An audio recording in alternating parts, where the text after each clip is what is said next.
Now, we covered this in Lefties Losing It earlier in the week when the Philadelphia Eagles were at the White House celebrating their Super Bowl win, and President Donald Trump did not miss the chance to mock Taylor Swift. It was an incredible game, a little surprising, but right from the beginning, in the first quarter of the big game, which I was there, I watched in person. I was there along with Taylor Swift. How did that work out? How did that one work out? Kinsey, was he referring to the fact that she was booed at the Super Bowl and he got cheers? He was the hero that day, and Taylor's team lost as well. I don't know if Trump will ever forgive Taylor for endorsing multiple political opponents, but I do know that I never want to be on his bad side. I think the good news for Taylor is his insults are typically lighthearted and pretty hilarious. I'd rather be dodging shots from Trump than Kanye if I were in her position. It gave me a laugh. It was. I thought it was very amusing indeed. The players had a laugh as well. And you know what? I remember when he said, "I hate Taylor Swift," or something to that effect during the election campaign. And all these political pundits are like, the election's over. He's just upset billions of Swifties. And, you know, they thought that was a serious moment in the election campaign. Of course it wasn't. And we discussed that at the time. Now, Travis Kelce, Taylor's boyfriend, he's unfollowed Ryan Reynolds, who's married to Taylor's bestie, if you can follow all that. He's unfollowed him on Instagram. And there seems to be a feud of sorts happening between these two. Taylor Swift and Blake Lively are apparently fallen out, not BFFs as they were, and their partners also.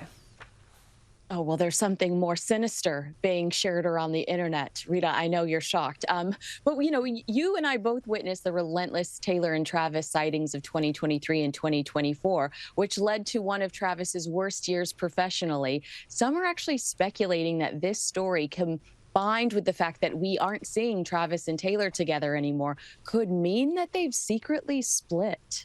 Split, Kinsey? Surely not. I mean, we are planning weddings, children.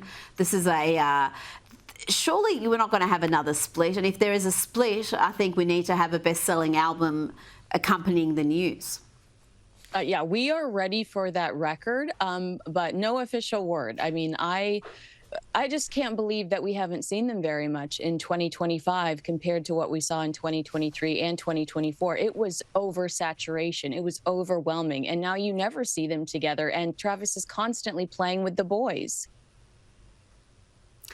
And I think he knows it hasn't been fantastic for his game. Like, it could be a coincidence that he had a poor season, but I think that is a big part of this. He wants to focus on football rather than being Swifties plus one. Now let's talk about this Tucker Carlson interview with Meghan Kelly. He said that Michelle Obama hates her husband Barack, and that it's people like her who are miserable in their personal lives that are a big part of what's wrong with modern society. Kinsey, I listened to that interview. It was a fascinating discussion between Tucker and Meghan Kelly. What do you make of it? And has there been much fallout from those claims from Tucker Carlson?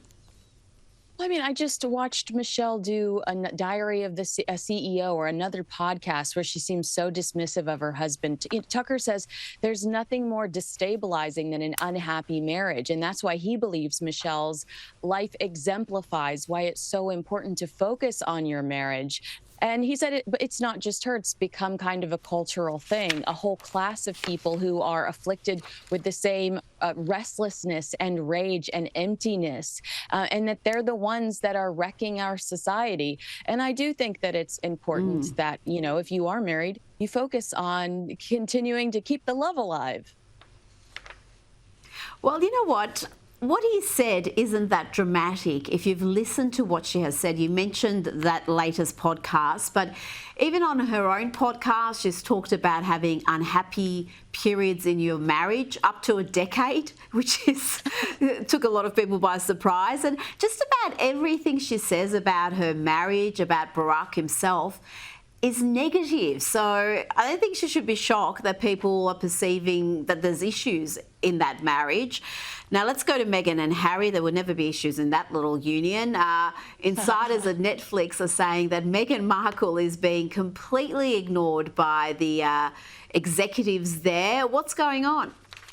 Okay, so since Meghan's show flopped, bosses at Netflix have been quiet about their ongoing partnership. Remember, Meghan called it a partnership, but despite being one of Netflix's most talked about employees, Meghan Markle's loose fruit spread didn't make the cut for the streamer's official restaurant in Vegas. It's called Netflix Bites, and it serves food inspired by some of their biggest shows.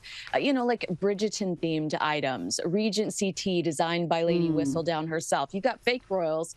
You literally work with a real one who's shilling jam. Why is that not on your menu? And apparently it's just that Netflix is exhausted with this woman and they're over it.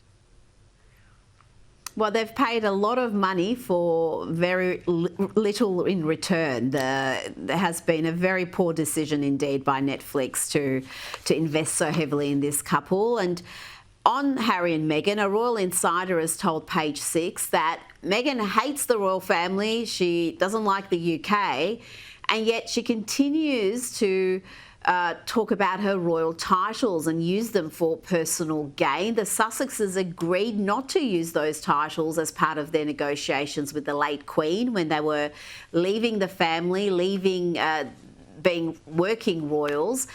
Are they flouting that agreement that they struck with the Queen? They absolutely are. I mean, in the last few weeks, I think you and I have discussed her posting the message from Ukraine where they address her as HRH. Now we're seeing her sending gift baskets with her HRH title. In this article, it's actually hilarious because they list off the other things you're allowed to call her if you're in her presence. HRH, Princess Meghan, Duchess Meghan, and the Duchess of Sussex are her preferred titles. But you know what? When you have a reputation built on sand, you gotta milk the royal family for all you got. Kinsey Schofield, thank you for your time tonight.